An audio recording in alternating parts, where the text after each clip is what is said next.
68 Republican congressmen decided to boycott Barack Obama's inauguration in 2009. It would be the issue, and it hasn't been that way in terms of the coverage of this. And by the way, just some stats on those 68 Democrats that will not be attending. 16 of them are from California. House Democrats skipping the inauguration are from 26 different states. 66% of those not attending are from states that Clinton won. It's interesting to watch this. You brought up the escalator moment because I think that's something that we can all remember. I remember where I was at that moment because Melania came down the escalator and looked fantastic. That's what struck me. I can say that as a woman. But 99.9% of people who watched that never thought we would see this day. One of the few is, I think, Melania herself, who said, oh no, she didn't want him to run because she thought he would win. And she knew how much it would change their lives. I saw that in an interview, which is interesting. For some of us, this is still very surreal, watching a plane with the United States of America on it, and Donald Trump sitting in it. You'll notice the difference here. This is not Donald Trump's private plane anymore. Right. This is a military plane that has landed at Joint Base Andrews, Washington, D.C. one day, almost 24 hours to the minute before Donald J. Trump will be sworn in as our 45th president. This is an amazing shot that we've got right here. You are looking at this plane landing live with the president-elect. We'll watch for him to walk out of that plane, but what a moment in history, Megan. Yeah, and his first dance is going to be to I Did It My Way by Frank Sinatra, and what a more fitting song I certainly couldn't come up with. Well, and you know what I will say, the real silver lining for me in all of this is the cleansing it's been for all the political strategists, especially in the Republican Party, and I could name a few, but I don't want to get in trouble on television, who really have no business running campaigns and working on campaigns anymore, just taking a bunch of money from vulnerable candidates and then blowing it and not being able to go anywhere. And those people, luckily, I doubt they will have a future or career in politics. And I like that it has been, like I said, cleansing is really the right word. A lot of people for a long time that I particularly thought were, quite frankly, hacks. And I'm glad that they're not going to be working on campaigns and as you look anymore. At the countdown clock, Howie, less than 24 hours to go until the swearing in. Things that we know. Chief Justice John Roberts will be administering the oath tomorrow. As Mr. Trump will be resting his hand, as we now know, on two different Bibles. One he's had since childhood that his mother gave him, and the Lincoln Bible. But one thing we haven't talked about is that we know that there's going to be hundreds of thousands of people there at the inauguration, but there will be many protests happening as well. And it wouldn't be a Trump show if there weren't protesters and a march and all of that. I mean, Donald Trump, people forget, ran against the Republican establishment as much as he did running against the Democrats. He had never been in politics before. I mean, we now are starting to take this for granted, but it's remarkable what he pulled off. And yet, at the same time, there are people who are not just in the Democratic Party who are having trouble coming to grips with the fact that he is going to be the president for the next 4 years. The door is open. We are all watching this together. You okay, Julie? The president-elect. You gave me some hope because you mentioned My Way, and I'm thinking about the first couple lyrics, alas, the end is near, and so I face the final curtain. I'm not sure that's the message that Donald Trump wants to convey with his first dance, but the stairs have pulled up, and we will be watching for Donald Trump to be walking off that plane any moment now. Melissa. I think, one of the things that strikes me about this is that is refreshing about it is that it is so different, and it does signal such change in the sense that all the polls were wrong. Somebody won who shouldn't have. Someone got in who didn't have any experience. And for me, as somebody who's watched as the process has become so sealed in those who have been there before, and if you don't know people and you don't have a campaign apparatus up and running, you have no chance, and there's no point in voting because the polls tell you the day before who's going to win. All of that was debunked in this election. And as somebody who's on the younger side, that's refreshing because it makes you feel like you do have a voice. You should go vote. The polls that tell you the day before who's going to win aren't always right. The person who has the last name that's been in politics forever isn't always going to win.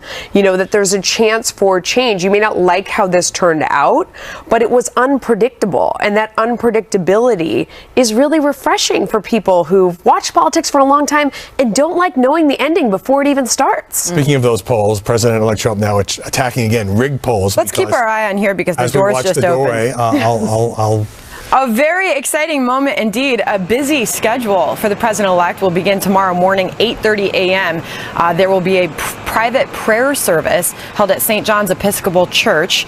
The president-elect and his family will attend that religious service, but he is gearing up for what is going to be a very exciting next 24 hours. Of course, he will be sworn in at noon tomorrow. This plane took off. This is a military plane carrying the president-elect and his family. Took off from LaGuardia Airport just a short time ago in the 11 o'clock Eastern Time hour. It is now landed in Washington at Joint Base Andrews, and we are watching for the president-elect to emerge any moment. There's Barron, right?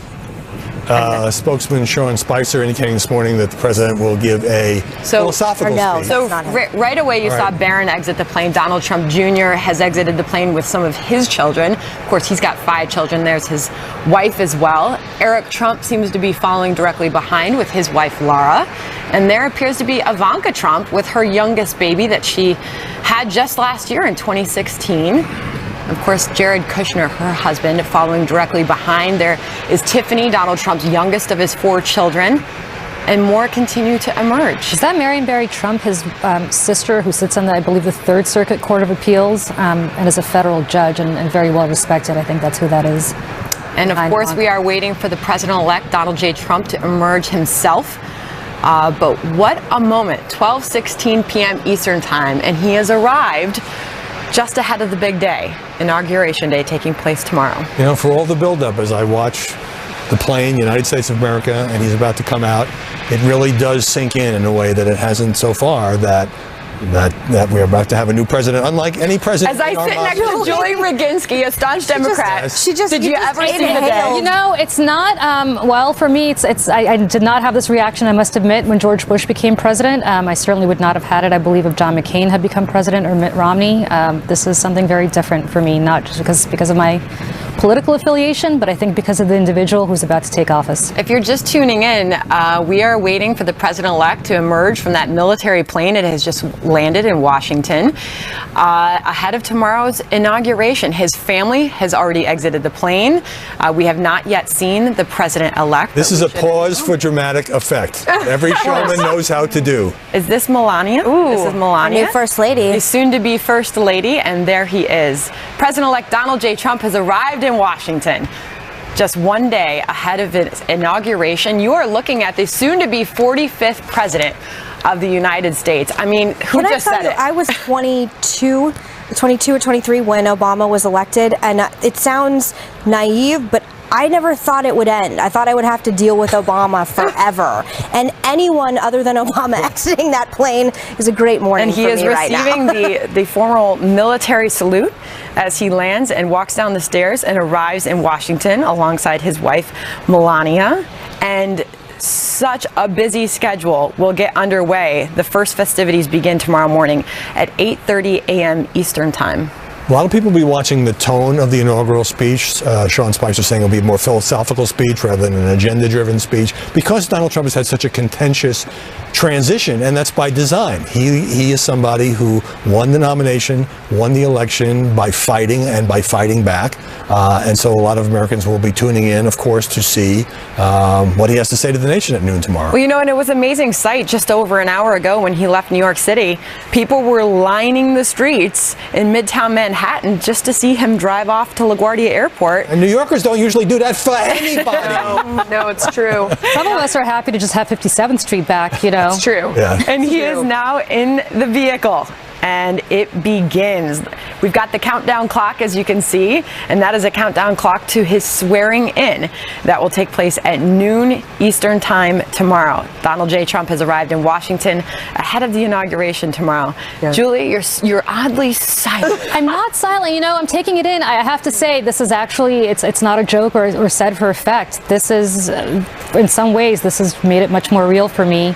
I don't know about the rest of you, but again, not from a partisan perspective, but to see Donald Trump, who most of us had known in a very different capacity than as a senator or a congressman, an elected official, to emerge out of a plane that says United States of America on it, I think just made it that much more real visually, if a picture speaks 1,000 words or whatever other cliche it could And come all up with. this while his transition process. Yeah. Some say it's going quite well. His camp says that, but there has been some scrutiny, and obviously hearings taking place on Capitol Hill today. Steve Mnuchin, the nominee he has chosen for Treasury Secretary, he's being grilled. But all of this as that process continues. It does, and Democrats are fighting tooth and nail, probably setting the tone for what things are going to be like.